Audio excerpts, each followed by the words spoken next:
Back in 1997, legendary director Steven Spielberg charted a new course for video games when he met with a team from DreamWorks Interactive. Spielberg actually has had a very strong influence, particularly from the beginning.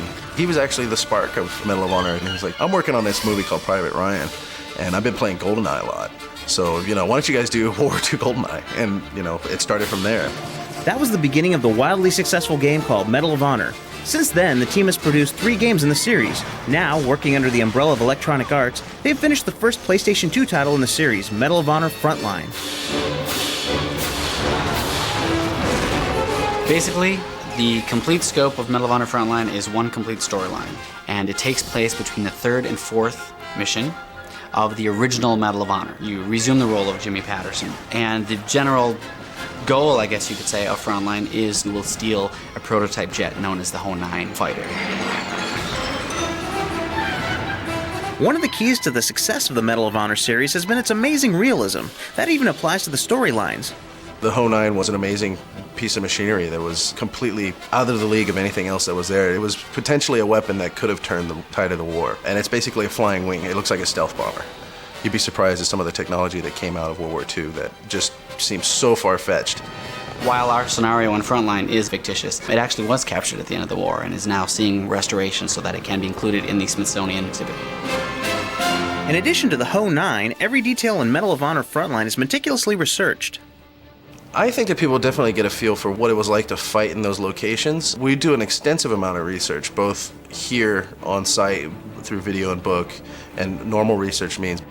God love the internet. We just went through the internet and just kept typing in various things we were looking for, and there's a lot of enthusiasts out there who collect authentic items, and they'd have these photographs that just gave us a huge wealth of reference material that we can look at and say, oh, that's what it should look like when it's not new but weathered and worn. We wanted to give them a little bit of grit to them.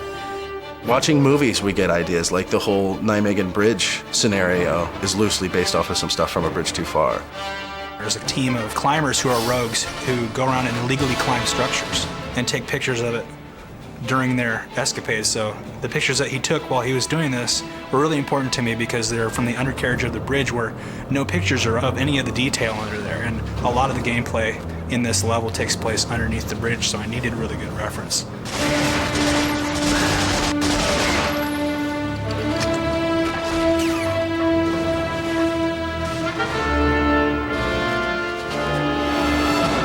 Jimmy is dropped into Holland with 2 other comrades. That whole environment in the Dutch pasture is based on a trip that my art director took to Holland. And he visited a number of museums and took over 1,200 photographs. And they ranged from the architecture to signage to cobblestone road textures to all sorts of material that once he brings back, our artists can put to use in terms of their textures, our designers can put to use in terms of, that's a really interesting building. These textures look awesome. Yeah. But this is on Maya, too. Yeah, he looks... Another way the Medal of Honor team immerses you in the game is by working hard to give each character a unique look. In terms of enemies in Frontline, we run the gamut. We have over 300 different variations of characters in the game. So our goal is that every time you see an enemy in any given level, they will be different from the other enemies you will see. We've got certain technology that we're using where we will swap meshes between characters and heads between characters, and the textures will be different, and the characters will be different in terms of what they're wearing and what their pack is, in terms of what equipment they're carrying, and so on and so forth. We've got guys in boxer shorts running around. We've got guys in bathrobes and smoking jackets. And then we tried to see how many ways we can combine the various pieces and come up with even newer pieces out of that. So we went for as many different individual characters as we could per level.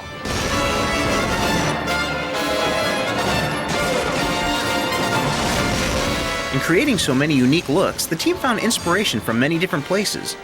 One of our character designers, in designing the faces and the face textures, actually designed maquettes, and he sculpted these heads. He would take these designs, sculpt them out with a flesh-colored clay, and light it, and then photograph it and use that as the base. And then from there, once it's mapped on and he's satisfied with the way it works on the three-dimensional mesh, he would go through it and start doing painting on top of it. He would paint in details and things like that.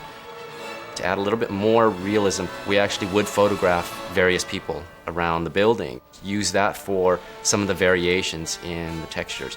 You know, it's funny, I keep thinking that I'm seeing various people around the building in the game. I think our lead sound guy is throughout the game. Our marketing director, I think, is in the game at certain places. And sometimes, you know, if you're having a bad day with that particular person, you go to the game and just start firing away at them. It's really good therapy sometimes, but don't tell them that.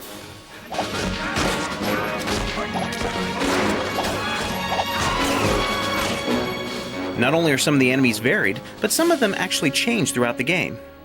There's a chef or a cook that shows up in about 4 levels. He's just cool because he looks mean, and we put him through his paces through the game, not just with gameplay, but each time you see him, there's a little bit more damage on him, wear and tear on his costuming, just because we thought, hey, you know, we don't have to reuse the assets from the first time we see him. We can actually give him a torn shirt. We can put a burn flash on his apron.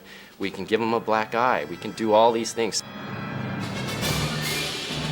Unlike many current games, there's no motion capture used in the Medal of Honor series. We made a decision not to use motion capture again in the very first game, and that kind of defined our Medal of Honor tradition. We key animate everything, we hand animate everything, and it's something we take a lot of pride in as well. We do a lot of acting out things. We are constantly seen running around in the hallways with video cameras and with weapons.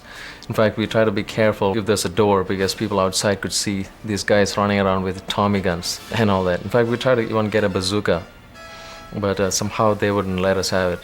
I still don't understand why. And the reason is we get into the skin of the characters. All the animators do that.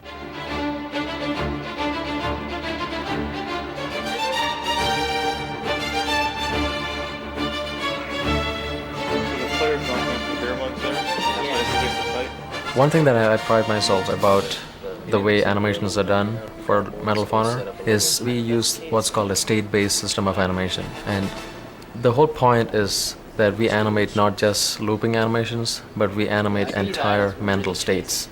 And the cool thing is that you'll see different performances by the same character when played different times. So it's always organic. We don't have the same loop action going on, because that's one of the things that totally kills animation in games. Perhaps the area where the animation can be seen most is the pub scene. In Frontline, there's a scene where you infiltrate a Nazi pub, and there are about 20 Nazis in there. And there's about 4 or 5 guys playing cards at the table. There's a couple guys at the bar. There's a couple guards back at the door. There's another table of guys chatting to the side, and then there's a piano player. You can't get past the guards at the stairs until you do a little something to get the piano guy to play a little tune, and you get all the guys singing, and then you can head off to the back of the pub, where there's another distraction you cause back there, but you're all weaponless at this point. And so there's a little bit of a puzzle there. In your race to capture the Ho-9, you find that you have an enemy who stands above the rest. We're introducing a character named Albrecht von Sturmgeist, and he is the big baddie of the game, and he's the man in charge of the Ho-9's production. And so one of the first things Jimmy is told to do is to track this guy down, and we want him to be a compelling character who's pretty bad and eludes you pretty much till the end of the game. In gameplay, we want to make him feel more like your equal and not like he's so hard that he'll take a bazooka shot to the head. And we really want to get that idea that he's more crafty than he is just, you know, some super badass. You're definitely going to have to use both your brains and your arsenal if you're going to help Jimmy Patterson steal the Ho-9 in Medal of Honor Frontline.